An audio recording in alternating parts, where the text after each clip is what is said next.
Dahil sa walang tigil na gera ng Israel at ng Iran ay sobra pong naapektuhan ngayon ang bansang Saudi Arabia.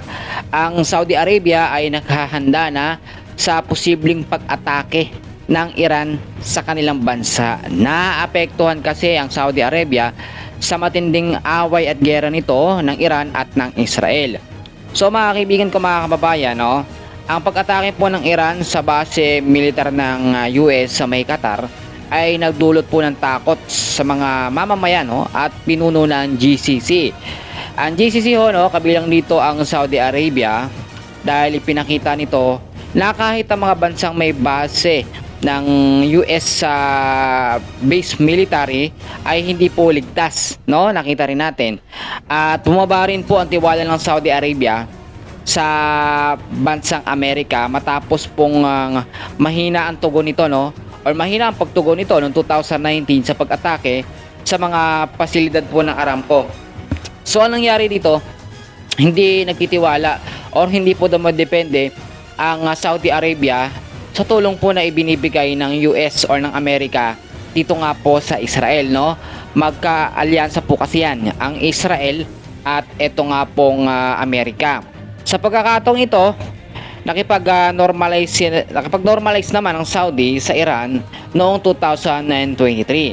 So, kinunda na ito na ang pag-atake ng Israel sa Iran na bilang labag sa batas, pandaigdig, ay pinalakas din ito ang mga ugnayang diplomatiko sa Iran para bigyan din ang kawalan nito ng kinalaman at pigilan ang pagkalat ng gera.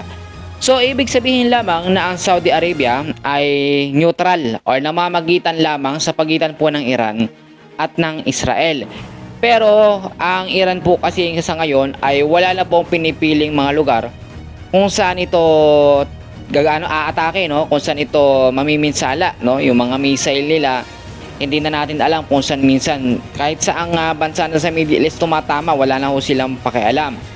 So, ang risk naman sa ekonomiya at transportasyon ng Saudi Arabia dahil sa gera ng Iran at ng Israel, no, banta sa pag-atake ng Iran sa mga pasilidad ng energy sa Gulf at pagtaas po ng panganib sa kalawakan ay nagdudulot po ng alalahanin tungkol sa kaligtasan po ng pagpapadala ng langis at sa ruta ng paglipad.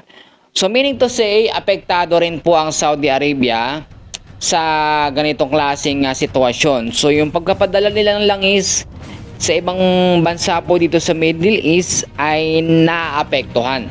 So kasama na dyan ang bansang Pilipinas. Kaya hanggat tuloy-tuloy po ang alitan or pagpapalitan o pag-aaway at gera ng Israel at ng Iran at ngayon din nakikisawsaw ng Amerika, nadadamay din ng ibang bansa sa Middle East, patuloy ho natataas ang presyo ng langis. Asahan ho natin yan.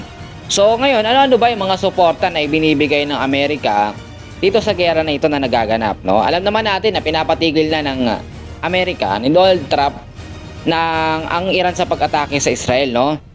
So sa mga suportang militar naman, nagbigay ang US po, no, ng kagamitang militar, impormasyon at direktang lumahok po sa pag-atake sa mga pasilidad nuklear at missile po ng Iran. So napanood natin yan ng mga nakaraan. Sinalakay din po nito ang base militar ng US sa Iraq at Syria. Ang Iran po ang umatake bilang paghihiganti ng Iran.